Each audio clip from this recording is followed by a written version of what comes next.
Nifty में इस week क्या मेरा सेटअप हो सकता है, क्या पॉसिबल नेक्स्ट वो हो सकता है, इसको समझेंगे, टॉप डाउन एनालिसिस करेंगे। मंथली चार्ट से मैं स्टार्ट करूँगा मूविंग एवरेज के बेस पे और आरएसआई के बेस पे पहले स्टार्ट करेंगे। तो आरएसआई में देखें तो आरएसआई जब भी 60 लेवल को क्रॉस किया है तो अगेन एक रिटेस्ट के लिए ऊपर की साइड गया है, और अगर रिजेक्शन मिला है तो फिर डाउन साइड मूव आया है, और अगर सपोर्ट मिला है 60 लेवल पे तो अपसाइड की तरफ मूव किया है। तो आरएसआई ने ब्रेक कर दिया है मूविंग एवरेज को, 60 लेवल को ब्रेक किया है, रिटेस्ट के लिए एंटर किया है, 60 लेवल से रिजेक्शन नहीं लिया, तो अपसाइड की तरफ मूव आ रहा है। तो मैं एक्सपेक्ट कर रहा हूँ इस लेवल के आसपास से रिजेक्शन ले, और प्राइस भी सेम 18 EMA पे सपोर्ट ले रहा है और इसको ब्रेक नहीं किया। इस पे रेंज बाउंड रहा 2 महीने, और फिर प्रीवियस मंथ का लो स्वीप करके इस मंथ का जो प्राइस ट्रेड कर रहा है वो प्रीवियस मंथ का हाई को ब्रेक कर चुका है, और मैं एक्सपेक्ट कर रहा हूँ कि ये जनवरी मंथ के हाई को ब्रेक करेगा, और ये ब्रेक करने के बाद एक रिट्रेसमेंट आ सकता है प्राइस में। और अगर रिट्रेसमेंट नहीं आता है और प्राइस अगर इस पे सपोर्ट लेता है, इस रेजिस्टेंस को एज ए सपोर्ट यूज़ करता है, तो फिर ये दिसंबर मंथ का हाई मेरा नेक्स्ट टारगेट होगा। और आरएसआई थोड़ा सा और अप लेवल को अप जाकर फिर अगेन एक रिट्रेसमेंट के साथ सपोर्ट ले सकता है। तो आरएसआई अगर इस लेवल के आसपास से रिजेक्शन लेता है तो एक रिट्रेसमेंट मैं एक्सपेक्ट कर रहा हूँ, फिर अगेन इस लेवल तक 60 लेवल तक सपोर्ट, और अगर आप मूवमेंट आना है तो फिर ऐसे प्राइस में एक अप मूवमेंट आ सकता है। तो प्राइस में भी मैं सेम ऐसे एक्सपेक्ट कर रहा हूँ, प्राइस में एक अप मूवमेंट, फिर एक रिट्रेसमेंट, और रिट्रेसमेंट के साथ फिर एक अप मूवमेंट।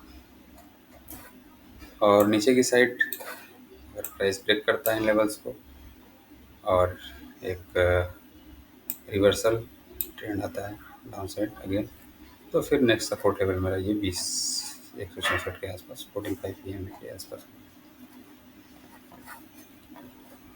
वीकली चार्ट पे अगर देखें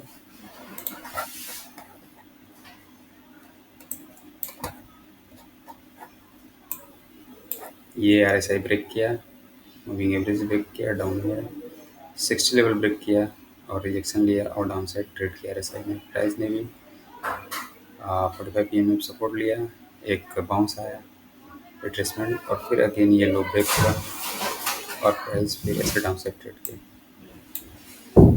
प्रीवियस हाई को ब्रेक किया, स्वीप किया था प्राइस ने, और अगेन ये लो ब्रेक करने के साथ ही ये लो भी स्वीप किया और एक क्विक मूवमेंट अपसाइड की तरफ आ रहा है। प्रीवियस हाई ब्रेक हो चुका है, टारगेट नेक्स्ट ये हाई हो सकता है ब्रेक होने का, और फिर ये हाई ब्रेक हो सकता है। तो मूविंग एवरेजेस फिर पॉजिटिव हो रहा है, और ये ब्रेक किया था short term moving average long term का, लेकिन ये इसको जो है अपसाइड की तरफ क्रॉस कर रहा है, पॉजिटिव हो रहा है। तो एक रिट्रेसमेंट मैं एक्सपेक्ट कर रहा हूँ सपोर्ट के तौर पे। आरएसआई को अगर देखें तो लॉन्ग टर्म मूविंग एवरेज से रिजेक्शन लेके शॉर्ट टर्म पर सपोर्ट लिया, फिर अगेन इसको ब्रेक किया।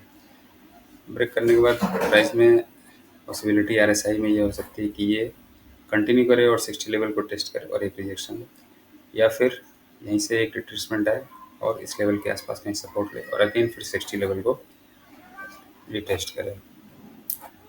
तो प्राइस में टारगेट ये लेवल्स हैं और आरएसआई में ये 60 लेवल है। डेली में अगर देखें तो डेली में आरएसआई पॉजिटिव, मूविंग एवरेज को देखें, moving average short term cross कर चुका है, again long term moving average को अपसाइड की तरफ क्रॉस करने की कोशिश कर रहा है। अगर ये क्रॉस करता है तो ये पॉजिटिव होगा, अदरवाइज यहाँ से रिजेक्शन लेता है और डाउन साइड की तरफ आ जाता है तो फिर एक बियर मार्केट को बियर मार्केट में कन्वर्ट हो सकता है। तो अभी देखते हैं, तो एक आरएसआई के बेस पे अगर देखें तो ये पिछला हाई था और ये हाई क्रिएट हो रहा है, तो मैं एक्सपेक्ट कर रहा हूँ कि ये एक बियरिश डाइवर्जेंस क्रिएट हो रहा है। अगर यहाँ के आसपास, यहाँ से आसपास से कहीं से रिट्रेसमेंट प्राइस में आता है तो आरएसआई लोअर हाई क्रिएट कर रहा है, प्राइस में हायर हाई क्रिएट हो रहा है। तो बियरिश डाइवर्जेंस के बाद मैं एक रिट्रेसमेंट में पॉजिटिव रिवर्सल फिर एक्सपेक्ट करता हूँ और positive reversal trend line draw करता हूँ, फिर वहाँ से मैं एक सपोर्ट लेवल पर बाय अपॉर्चुनिटी देखूँगा। 4 आवर में भी देखें अगर तो बियरिश डाइवर्जेंस आ रहा है, प्रीवियस हाई है, न्यू हाई ये क्रिएट हो रहा है, जो कि काफ़ी नीचे है RSI में, प्राइस में हाई बन रहा है। तो नेक्स्ट हाई ये ब्रेक हो सकता है, ये ब्रेक होने के बाद ये कंसोलिडेशन रेंज है प्राइस में, ये एक रेंज है। तो इसके आसपास से मैं एक्सपेक्ट कर रहा हूँ कि एक रिट्रेसमेंट आ सकता है प्राइस में। मूविंग एवरेजेस को बंद करके कैंडल स्टिक को देखें अगर वीकली चार्ट से, तो पिछले 2 हफ्ते बिल्कुल बुलिश रहे हैं प्राइस में, दोनों क्लोज कैंडल रही है, ग्रीन कैंडल रही है। लेकिन इस वीक में एक रिट्रेसमेंट एक्सपेक्ट कर रहा हूँ डाउन साइड की तरफ, लेकिन पॉसिबल है ये हाई ब्रेक हो और इस कैंडल और इस जोन के आसपास एक रिट्रेसमेंट आ सकता है। और ये रिट्रेसमेंट आएगा तो फिर डाउन साइड की तरफ पहला टारगेट तो ये इस वीक का जो गैप है ये फिल कर सकता है। और अगर इस गैप से रिजेक्शन लेता है तो फिर ये वीक की जो रेड कैंडल बनी है, ये कैंडल और ये गैप, ये डाउन साइड टारगेट होगा मेरा। अगर इस गैप से प्राइस रिजेक्शन लेता है तो, और अदरवाइज इस स्विंग हाई पे सपोर्ट लेता है तो मेरा टारगेट ये स्विंग हाई होगा या ओपनिंग प्राइस इस कैंडल की हो सकती है। और अगर यहाँ कहीं फिर बुलिश बिहेवियर दिखाता है प्राइस तो फिर ये हाई टारगेट होगा इस हफ्ते के लिए।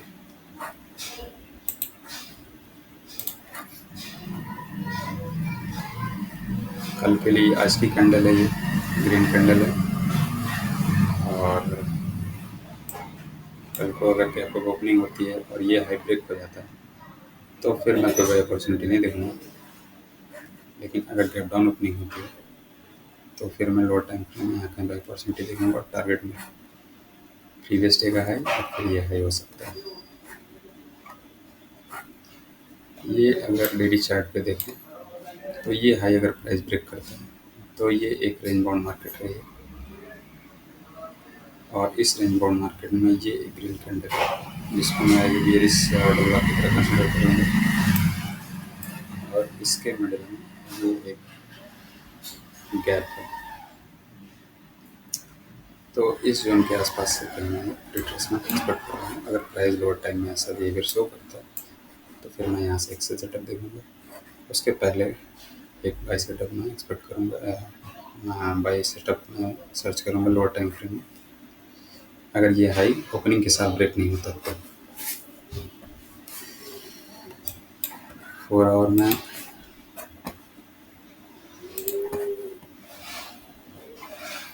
ऐसा लग रहा है कि इसमें एक रिट्रेसमेंट आ सकता है हल्का सा, तो ये स्विंग है सपोर्ट हो सकता है, या एक ये गैप जो इस वीक का गैप है, इस गैप को अगर फिल करता है प्राइस यहाँ सपोर्ट लेता है तो टारगेट मेरा ये है और ये है हो सकता है।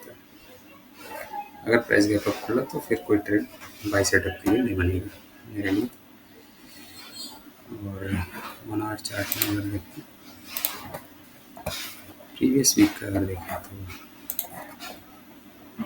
ये लेवल्स मैंने मार्क कर रखे हैं।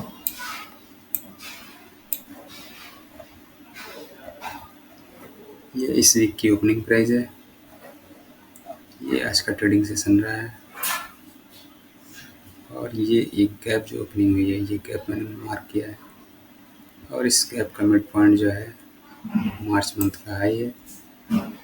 तो अगर गैप अप ओपन होता है इस रेंज के आसपास, लोअर टाइम फ्रेम में कोई अगर रिट्रेसमेंट जैसा बिहेवियर शो करता है तो फिर मैं ये लो और फिर ये गैप के लिए ट्रेड करूँगा। अगर गैप डाउन ओपन होता है और इस लेवल के आसपास कहीं से लोअर टाइम फ्रेम में बाई सिग्नल देता है तो फिर मैं अपसाइड के लिए ये है और ये है डायरेक्ट करूँगा, ऐसा मेरा ट्रेड सेटअप होगा। प्रीवियस वीक में देखें अगर तो पूरे हफ्ते मार्केट रेंज बाउंड रही, ये है ट्यूसडे की ओपनिंग, और ये थर्सडे को प्राइस में एक एक्सपेंशन आया और यहाँ क्लोजिंग हुई। तो अगर इस पे फिक्स्ड रेंज वॉल्यूम प्रोफाइल लगाएं इसको लेकर, और ये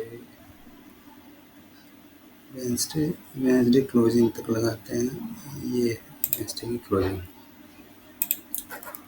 तो अगर ये वॉल्यूम प्रोफाइल देखें तो ये वैल्यू एरिया हाई है, ये पॉइंट ऑफ कंट्रोल है और ये क्या है, वैल्यू एरिया लो, और ये एक रेंज बाउंड मार्केट है।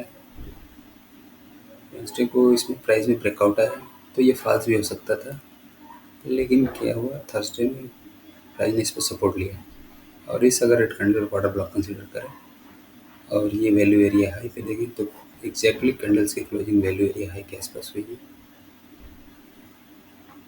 तो ये एक यहाँ से बाई सेटअप सर्च कर सकते थे लोअर टाइम फ्रेम में जाकर।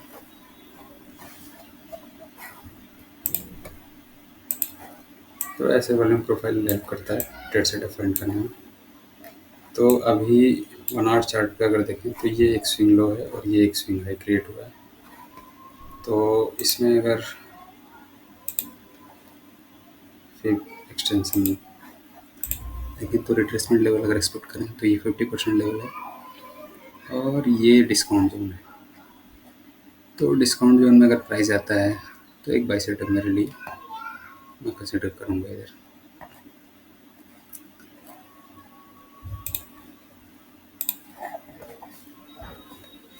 और अगर गैप अप ओपनिंग होती है तो फिर मैं इस लेवल के ऊपर अगर गैप अप ओपनिंग होती है तो फिर मैं एक cell setup lower time find करने की कोशिश करूँगा। लेकिन अगर सेल सेटअप नहीं मिलता और प्राइस अपसाइड की तरफ ट्रेड करता है तो फिर ये दिसंबर मंथ का हाई है, ये नेक्स्ट टारगेट हो सकता है अपसाइड की तरफ।